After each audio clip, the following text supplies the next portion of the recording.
Si vous n'aimez pas l'architecture, aimez au moins la culture. www.misteremma.com. Art Tendance People.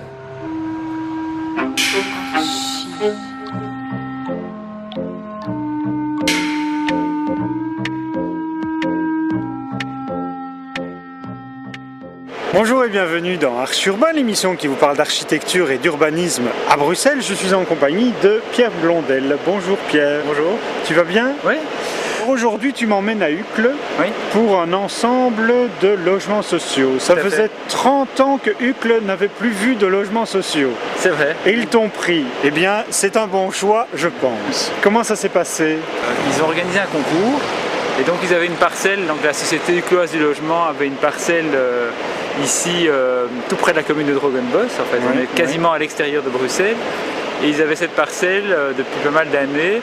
Et donc ils ont organisé un concours avec un programme relativement peu important, 35 logements, enfin peu important par rapport à un territoire, la superficie du terrain qui est grand. Oui, c'est ça.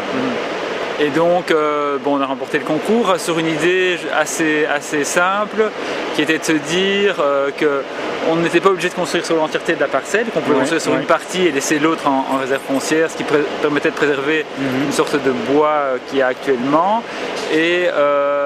Et qu'on pouvait modifier la voirie, qui était une voirie un peu sauvage, qui avait été moitié créée par les riverains et qui reliait la rue des Trois-Rois, et modifier la voirie, lui donnait un profil très sinueux, donc un profil de S, très sinueux, de telle manière à ralentir la circulation, parce que les gens ici prennent pas mal de fois cette voirie ici comme un raccourci, donc aller assez vite.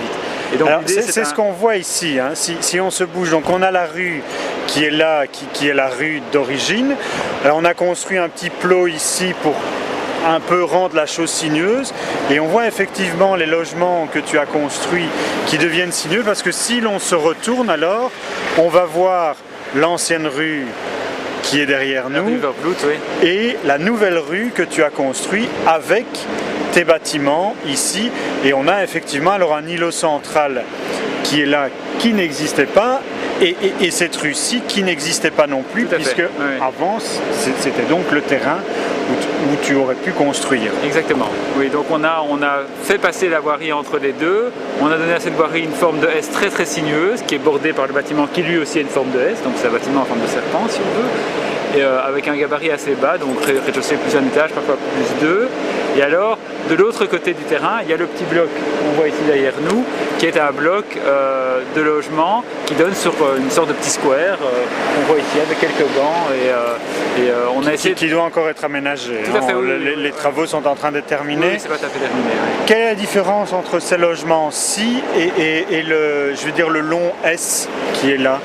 Est-ce que dans le programme il y a une différence? Oui, dans le programme peut-être pas, mais en tout cas dans la typologie des logements il y a une différence, puisqu'en fait cet ensemble-ci, c'est une typologie assez hétérogène qui mélange des maisons et des appartements pour handicapés au rez-de-chaussée et des petits appartements aux étages. Donc de temps en temps on a des maisons qui font Ré plus 2, des maisons pour des grands nombres de chambres, 4 chambres, qui disposent d'un jardin, à l'arrière c'est au sud, et il y a un grand jardin au sud, et donc un dispositif en forme d'alignement, chacun rentre dans sa maison par une porte qui donne sur la rue, et en alternance des logements pour handicapés, donc des logements qui sont au niveau du rez-de-chaussée et qui sont aussi traversants avec un petit jardin à l'arrière aussi, et au-dessus des logements pour handicapés, il y a des petits appartements. Donc c'est un mélange d'appartements et de maisons, mais chacun a un jardin privé à l'arrière qui est sur le sud. On va un peu visiter, si tu veux bien, tout ce que tu as construit ici.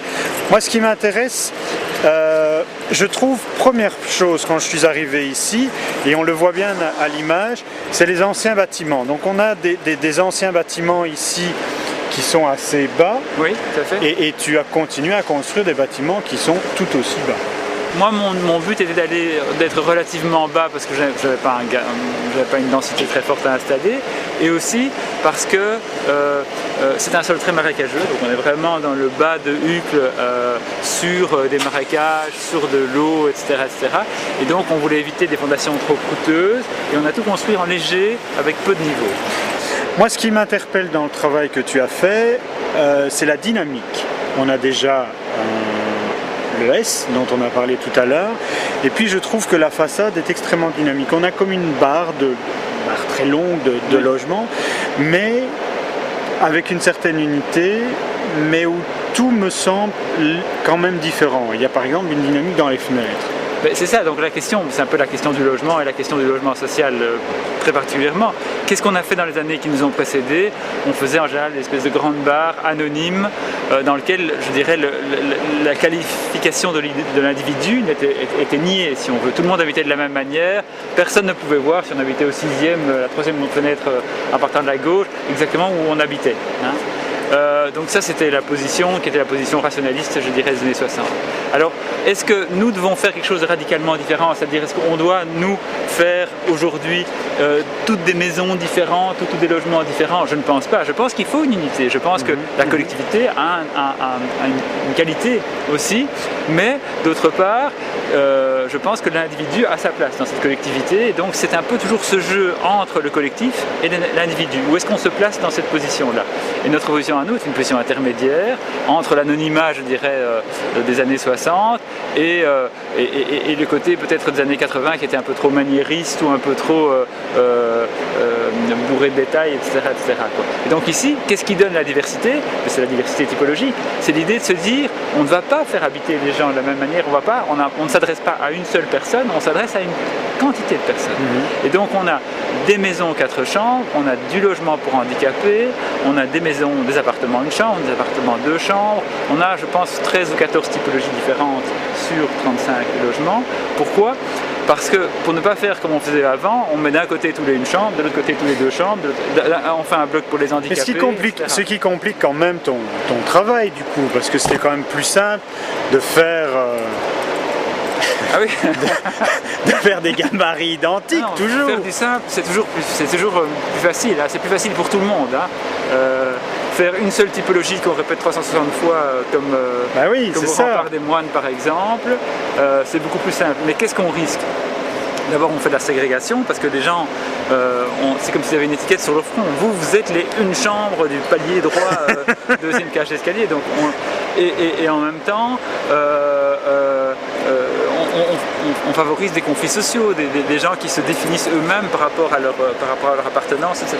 Ici, on va encore un peu se déplacer parce que j'aimerais bien que... parce qu'il y a une fenêtre qui m'intéresse, c'est là où habite Simon, c'est celle-là. Est-ce que tu peux me parler de Simon, Pierre? Qui est Simon? C'est-à-dire que donc, dans ce projet-là, comme dans d'autres projets, parallèlement au travail d'architecture, parallèlement au travail de définition des espaces, etc., pour compléter ce travail, j'ai commencé, mais il y a déjà plusieurs années, un travail littéraire. Dans le cas présent, j'avais imaginé une nouvelle qui est une sorte de petit roman, ça fait 80 pages, quelque chose comme ça, et qui met ce bâtiment-ci en relation avec d'autres bâtiments qui sont en construction ou en projet sur la région bruxelloise, et dans lequel j'essaie d'imaginer les gens. Donc j'essaie d'imaginer une personne spécifique qui habite dans cet appartement qui est là ici au-dessus. Qui s'appelle donc Simon. Qui s'appelle Simon. Ce cas-ci.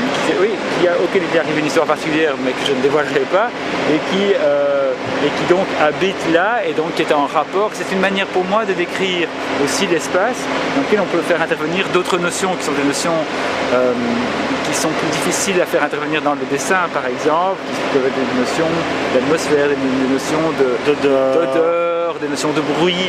Est-ce que en écrivant ces histoires-là, ça peut modifier également ton architecture ou ta vision du dessin? D'une certaine manière. Donc avec Serge Eloi, qui est l'architecte qui travaille avec moi, qui a beaucoup travaillé sur ce projet-là aussi, on s'est souvent posé la question en étant dans cet appartement-là, et au moment où l'immeuble se construisait, si la fenêtre de Simon était bien placée, c'est-à-dire que si en faisant la vaisselle, il va apercevoir Lucie qui arrive justement ce matin-là, est-ce qu'il a la possibilité d'avoir par la fenêtre? Et donc parfois, c'est simplement une manière aussi d'imaginer vraiment l'usage qu'on fait de nos lieux, et de l'imaginer mieux en poursuivant ce travail littéraire. C'est-à-dire qu'on arrive à décrire plus précisément le mobilier, l'aménagement, la vaisselle n'était pas faite par exemple, des choses comme ça. Alors on espère qu'on pourra lire ces histoires fin 2011, début 2012, il y a un éditeur qui est en train de... qui va les éditer. On pourra lire tout ça sur... je mettrai l'information sur le site d'Archi Urbain. Je voudrais, avant que l'on se quitte, que l'on parle du bruit que l'on entend. Alors, allons un peu voir qu'est-ce qui se passe et à quoi sert tout ce bruit, et ça nous permettra de parler également du bois. Donc le bois qui est là derrière fait partie également du projet. Hein. Oui, donc le bois fait partie du projet, mais pas les bâtiments qui sont en face sur lesquels sont en train de s'activer tous ces bulldozers. Oui. Qui sont un autre projet, qui est un projet privé qui a commencé bien après que nous ayons dessiné notre projet. Ça sert à quoi ce bois? Parce qu'il y a même une réserve d'eau juste à nos côtés.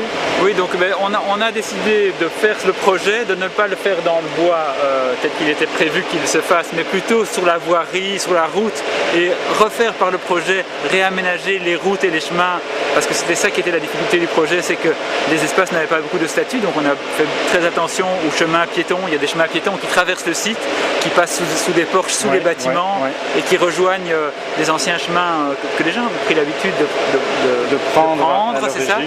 Et en faisant ça, on a réorganisé. Il y avait un petit fossé avec un petit, je dirais pas un ruisseau, mais c'est un fossé qui recueillait les eaux. Et tout ce fossé, on l'a retravaillé avec un nouveau système naturel, avec un étang qui recueille toute l'eau, on voit là, qui recueille l'eau, et qui est une réserve d'eau et qui permet de prolonger le système hydrographique existant, si on veut. Voilà. D'accord. Pierre, je pense qu'on a fait le tour en bref de ce projet de logement. Premier logement, on va le répéter, à Uccle depuis 30 ans, il fallait quand même le souligner. On pourra voir et revoir cette émission sur le site d'Archiurbain, www.archiurbain.be. Quant à nous, Pierre, on se retrouvera pour une autre émission, j'espère. Ben oui, bien sûr. Merci beaucoup et à bientôt. Au revoir. Au revoir.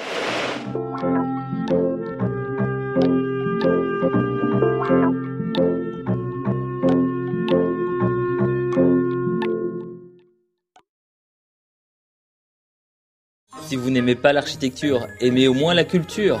www.misteremma.com. Art Tendance People.